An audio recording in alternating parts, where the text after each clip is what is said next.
Hey guys, welcome back. My name is Blue, and I'm a police officer in Miami with 10 years of experience. Today we'll be talking about the University of Texas shooting, often referred to as America's first mass shooting. This, however, is actually incorrect, as I was able to find at least one other that occurred about 20-ish years prior. We'll cover that in a later video. However, this shooting is the first mass shooting that was nationally reported on and widely known about. Today, we're going to talk about what led up to the shooting, what, if anything, could have been done to prevent it, and how law enforcement was or was not able to handle it. So let's get into it. As always, let's start with a brief background of our subject. Charles Joseph Whitman was born on June 24, 1941 in Lake Worth, Florida, to mother and father Margaret and Charles Whitman Sr. Whitman was the eldest of 3 children. It is said that he endured some degree of physical and emotional abuse by his father at a very young age. Even though Whitman reportedly endured this abuse, he was known to be a polite and intelligent child. At the age of 6, he had a reported IQ of 139, which would indicate that he was very intelligent. Charles Whitman's father collected firearms and taught his son how to handle them at a young age. As a result, Whitman became proficient with them at a very young age and took to hunting. On June of 1959, Charles Whitman would graduate St. Anne's High School in West Palm Beach. Unbeknownst to his father, he actually had enlisted into the Marine Corps almost 1 month after graduating. He later admitted that he grew tired of his father's controlling nature and used the military to distance himself. During his initial military service, Whitman earned his sharpshooter's badge. He excelled at shooting at moving targets from a long distance. Contrary to popular belief, he would never actually become a sniper in the Marine Corps. Whitman sought to become a commissioned officer through the Naval Enlisted Sciences and Education Program. This program sends qualified candidates to college to obtain degrees in different specialties. Upon obtaining his degree, these members would then qualify to become commissioned officers. Whitman was selected for the program and enrolled to a preparatory school in Maryland. Shortly thereafter, however, he would transfer to the University of Texas at Austin to study mechanical engineering. Throughout college, Whitman continued to hunt as a hobby. During his first semester at University of Texas, he struggled academically. It is said that during this time, Whitman, while drinking with some friends, would make a statement that he would later act on. He stated, "A person could stand off an entire army from atop of the clock tower before they ever got to him." On August 17, 1962, things seemed to be looking up for Charles. He would marry his wife, and later on one of his victims, Kathleen Lessner. Now happily married, Whitman would continue attending the University of Texas, and his academics appeared to improve. However, due to his prior academics, he was removed from the Naval Enlisted Science and Education Program and ordered back to active duty at Camp Lejeune. During his time in the Marine Corps, he struggled with gambling. On November of 1963, Whitman was court-martialed for gambling, lending money unlawfully, possessing a personal firearm on base, and threatening another Marine. He was sentenced to 30 days of confinement, 90 days of hard labor, and he was demoted to private. On December of 1964, he somehow receives an honorable discharge from the Marine Corps. Shortly after, he returns to the University of Texas and enrolls in the Architectural Engineering program. During this time, he worked several jobs to make ends meet. Whitman admitted to friends that he had become abusive towards his wife by battering her on 2 separate occasions. However, this was something he detested about himself, and it deeply upset him as he did not want to become like his father. In May of 1966, Charles Whitman's mother, later one of his victims, would divorce from his father and move to Austin, Texas, with Whitman's help. It was reported that Whitman, during this time, was abusing drugs, but there wasn't a lot of information on this. So now let's get into the days leading up to the shooting. On July 31st, 1966, Whitman began his preparation for the murders, including going to several stores and gathering supplies, such as food, binoculars, and a knife. That same day, Whitman would sit down and prepare his suicide note. I'll put it on the screen here, and it reads as follows. "I don't quite understand what it is that compels me to type this letter. Perhaps it is to leave some vague reason for the actions I have recently performed. I don't really understand myself these days. I am supposed to be an average, reasonable, and intelligent young man. However, lately, I can't recall when it started, I have been a victim of many unusual and irrational thoughts. These thoughts constantly reoccur, and it requires tremendous mental effort to concentrate on useful and progressive tasks. In March, when my parents made a physical break, I noticed a great deal of stress. I consulted Dr. Cockram at the University Health Center and asked him to recommend someone that I can consult with him about some psychiatric disorders that I felt that I had. I talked with the doctor once for about 2 hours and tried to convey to him my fears, that I felt overcome by overwhelmingly violent impulses. After 1 season, I never saw the doctor again, and since then I have been fighting my mental turmoil alone, and seemingly to no avail. After my death, I wish that an autopsy would be performed on me to see if there is any visible physical disorder. I have had some tremendous headaches in the past and have consumed 2 large bottles of Excedrin in the past 3 months. It was after much thought that I decided to kill my wife, Kathy, tonight after I pick her up from work at the telephone company. I love her dearly, and she has been as fine a wife to me as any man could ever hope to have. I cannot rationally pinpoint any specific reason for doing this. I just don't know whether it is selfishness, or if I don't want her to have to face the embarrassment my actions will surely cause her. At this time, though, the prominent reason in my mind is that I truly do not consider this world worth living in, and am prepared to die, and I do not want to leave her to suffer in it alone. I intend to kill her as painlessly as possible. It's interesting that this letter doesn't seem prepared by somebody that's a madman, by somebody that's going through something that is not rational. It seems well thought out, very rational, even if he himself doesn't understand the reasons for it. This was very disturbing. Remember that in his letter, Whitman had asked that they complete an autopsy of his body to determine if there were any biological abnormalities that caused his actions. We'll get into that in a little bit. Upon completing his letter, shortly after midnight on August 1st, 1966, Charles Whitman drove to his mother's apartment and killed her, stabbing her repeatedly while she lay in bed. Charles then left his mother's apartment and drove to his home where he stabbed his wife Kathleen in the heart 3 times as she slept. This is very unusual. In most of our cases, our subjects tend to kill random strangers, and there's normally a sexual drive behind it. It is shocking to see Whitman kill his mother, whom he was close to and suffered reportedly no abuse from, and also his wife, who Whitman claims to have loved dearly. Most people would be erratic after this and not thinking clearly, and yet Charles is able to continue on with his plan, seemingly with no grief or second thoughts. August 1st, 1966, 11:35 a.m. Charles Whitman drives to the University of Texas at Austin to carry out his heinous murders. He accessed the campus by falsely identifying himself as a research assistant and told the security guard that he was there to deliver equipment stored in a footlocker. Let's take a second to talk about security now. At this time, people were not thinking about mass shootings or murderers, and security often reflected this. A claim like this would most likely not have been suspicious or investigated further. And at this time, there was not much in the way of verification when it came to people making claims. Even today, many campuses are very easy to get into. I personally have been able to get into my own college every time without ever being stopped or questioned. And it's not unusual to have people loitering around all day in between classes. But even if he had been turned away, he likely would have just committed his murders elsewhere. Let's get back to our story. That footlocker we just mentioned contained 3 rifles, 2 pistols, a sawed-off shotgun, along with additional supplies and foods, indicating his plans to remain within the tower for a long period of time. Whitman really was ready for a long, drawn-out engagement. Charles Whitman enters the tower and begins his ascent to the 28th floor. On the way there, Whitman would encounter Edna Townsley, who he struck with a firearm, likely knocking her out before shooting her in the head, killing her. Edna would leave behind her 2 young sons. Whitman would continue onwards, reaching the 28th floor and beginning to set up his weapons and supplies for the coming tragedy. While here, he would be interrupted. At approximately 11:48 a.m., Mark Gabor and his 19-year-old son Michael were showing the tower to their family. Mike and Mark led the way up the stairs and noticed that a desk had been moved in front of the door leading to the 28th floor observation deck. Mark and Michael pushed past it, thinking it was the janitorial staff that had done it to clean, intending to ask them if they could show their family the views. Instead, they were rushed by Whitman, who immediately opened fire on them with a sawed-off shotgun. Mike would be hit in the shoulder, passing out and playing dead, which most definitely saved his life. Unfortunately, his father Mark was struck in the head and was killed instantly. Whitman then ran out into the stairwell, shooting repeatedly at the rest of the family members who were further down the staircase. This resulted in Margaret Lamport being struck in the chest, killing her. Several of her family members were struck as well, but would survive. At this point, most students were still oblivious to everything that was going on. Whitman, now set up and barricaded on the 28th floor, began to fire at the students and faculty walking about the campus. 18-year-old Claire Wilson was walking around when she was shot in her abdomen by Whitman.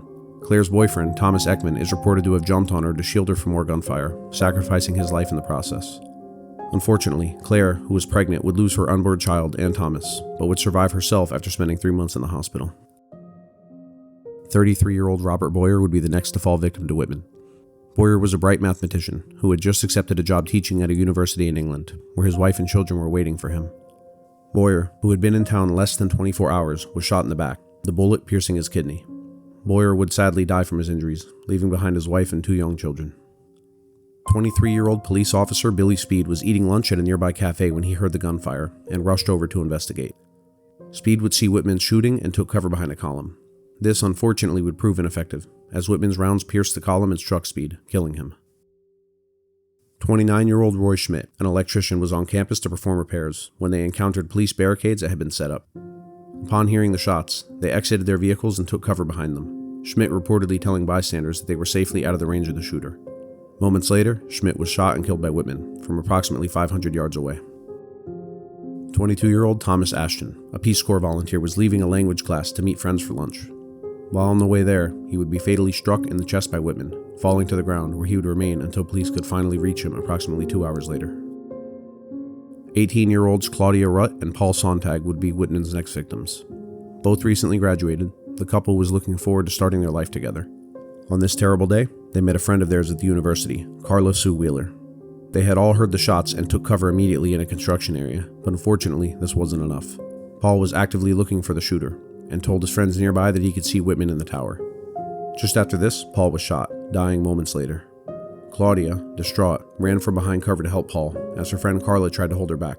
Unfortunately, Whitman saw this and took his next shot, shooting Carla through the hand and Claudia in the chest with the same round. Carla would live, but Claudia tragically passed away on the operating table later on, adding to the growing death toll.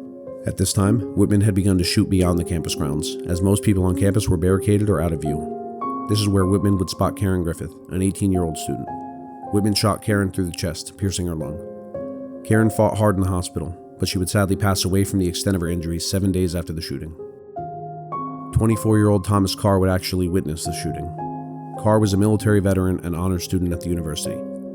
Carr, with no regard for his own life, sprang into action and ran towards Karen, attempting to drag her to safety. While doing this, Whitman shot Carr through the spine, paralyzing him. Carr would lie there on the sidewalk until he was taken to the hospital, where he would also pass away due to his injuries.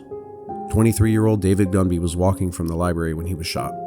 This round would enter David's left arm, also entering his abdomen and damaging his internal organs. Later on in the hospital, doctors who saved his life realized that David only had one working kidney that had been damaged by Whitman. David would live, but eventually passed away in 2001 due to kidney disease, which was ruled to have been caused by the shooting, adding to the list of victims from Whitman. The final victim we must add to this list is 38-year-old Henry Walchuk. The year of this shooting, a very educated Henry had returned to the school to pursue his doctorate. Henry was taking a study break and was walking off campus along the sidewalk, unfortunately still within range of Whitman. Whitman's round struck Henry in the chest, killing him instantly. Henry leaves behind his wife and 6 children.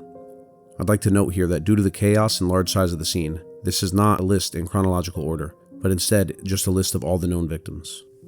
All in all, Whitman would kill 16 people and injure 31 more. Now, let's talk about how law enforcement handled this and what their response was. The initial call for service would come in approximately 4 minutes after the first shot was fired. The innocent bystanders standing below and around the tower were unaware as to what was actually happening. Some thought it was a prank, others thought it may have been related to a protest of some sort, until they started seeing people get struck by gunfire, at which time they started running for cover. But unfortunately for some of them, it was too late. Shortly thereafter, officers started arriving. Once they realized the shooter was on the 28th floor of the tower, they tried to engage him, but quickly realized they were outgunned by Whitman. It's important to note here that almost all police officers were armed only with handguns, many of which were revolvers. They simply did not have the firepower or range to deal with the long guns that Whitman was using. Charles would continue firing his rifle at the students and officers. Police, doing what they could, started firing back, attempting to suppress Whitman. Incredibly enough, some civilians who were armed joined in shortly after, firing on the tower from multiple angles. This proved effective, as it caused Charles to slightly retreat and limit his view and his firing vantage point to 3 drains. However, Charles still had several advantages. 1, he had superior firepower with his rifles, as well as scopes to accurately shoot further than any of the other officers could. 2, Whitman had the high ground, and used that to his advantage well, shooting at both officers and students, not allowing anybody to safely approach the tower. 3, Whitman had military training, and was a competent shot. He had multiple backup weapons and a large volume of ammunition. Whitman really was prepared for a siege. And 4, Whitman had been forced to use the drains to shoot from. This was good in the sense that it limited his viewpoint, and it meant he was not able to shoot openly at anyone outside easily. However, it also became near impossible to get a clean shot on him. Anyone that's ever been to a big city knows just how high 28 floors is. That's a near impossible shot to make with a handgun. Here's where we come to one of the most incredible parts of this incident. It lasted so long, and police had so few options, that 2 civilians would attempt to provide their own air support to them. Pilot Jim Boutwell and sharpshooter Marion Lee utilized a small aircraft to get to higher ground in an attempt to get a shot at Whitman. Utilizing his rifle, Lee tried to focus in on him. However, due to turbulence and bad flight conditions, Lee was unable to get any clean shot. Whitman, however, took 2 shots at the aircraft, which caused them to pull away. Boutwell, however, continued to fly the aircraft around the tower, hoping to distract Charles and prevent him from shooting anyone else. This plan actually worked perfectly. As the aircraft was circling the tower, and as Whitman was taking shots at them, Department of Public Safety Officer William Cowan, Austin Police Officers Jerry Day and Ramiro Martinez, and armed civilian Alan Crum entered the tower and ascended to the 26th floor. They then climbed to the 28th floor, where they eventually met with Austin Police Officer Houston McCoy. The group then went down to the 26th floor, where they met with officers Jack Rodman and Leslie Gilbert. The idea here, even though they had no formal training for something like this, was to make what is called a contact team. They would gather as many officers as they can to push the active shooter, who they knew was likely barricaded in. On the 26th floor, they encountered Michael Gabor, who was in visible distress while informing them that his family had been murdered. Michael, understandably distraught, attempted to take the firearms from one of the responding officers, and as a result, Cowan and Day had to restrain him, tying up at least 2 officers. Rodman and Gebert took the elevator to the ground level in an attempt to have all the elevators shut down, hoping to prevent Whitman's escape and keep him confined. Martinez and Crum accessed the 27th floor. As they neared the observation deck, Officer Martinez deputized Crum on the spot. Martinez and Crum proceeded to the observation deck, where Martinez removed the items that were used to barricade the door. Officers McCoy and Day reached the observation deck shortly after. Crum was covering one of the corners of the observation deck when he thought he heard Whitman's footsteps, causing him to fire a shot. The shot drew Whitman away from his vantage point. Whitman then went to investigate the source of the noise, and Martinez moved past his position of cover and fired several shots in Whitman's direction. Taking advantage of this and armed with a shotgun, McCoy then repeatedly fired at Whitman, ultimately hitting him in the head. McCoy's headshot killed Whitman almost instantly.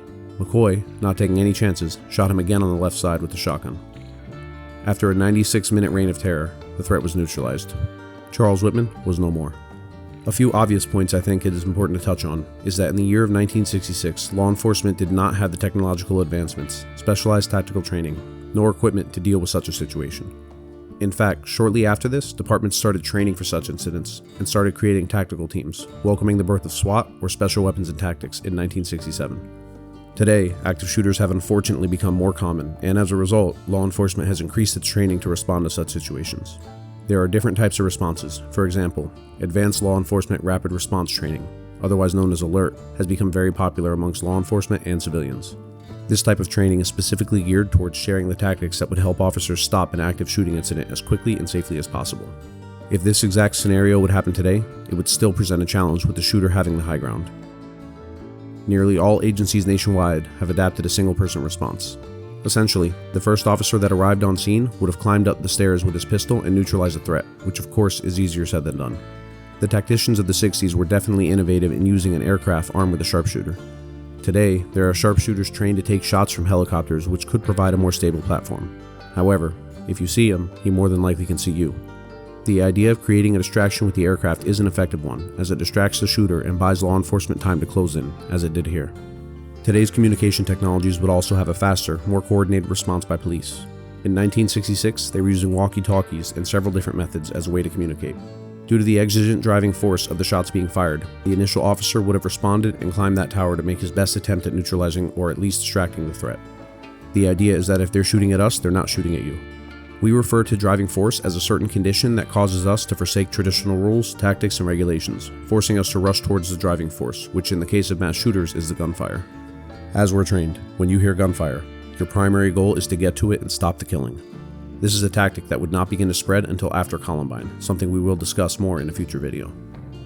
As we discussed earlier, the officers attempted to make a contact team. Any additional officers would join the initial officer. The goal is to get between 2 to 4 officers to create a contact team whose mission is to neutralize the threat. Once a contact team is developed, all other responding officers will develop a rescue task force, whose sole mission is to treat those who are wounded in an area that is called a casualty collection point, or CCP.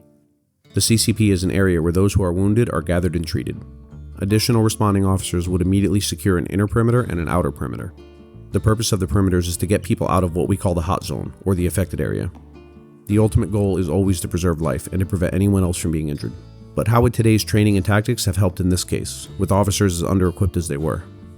Honestly, in this instance, it would prove difficult, as Whitman was able to accurately shoot from a distance of 500 yards away, the equivalent of approximately 5 football fields.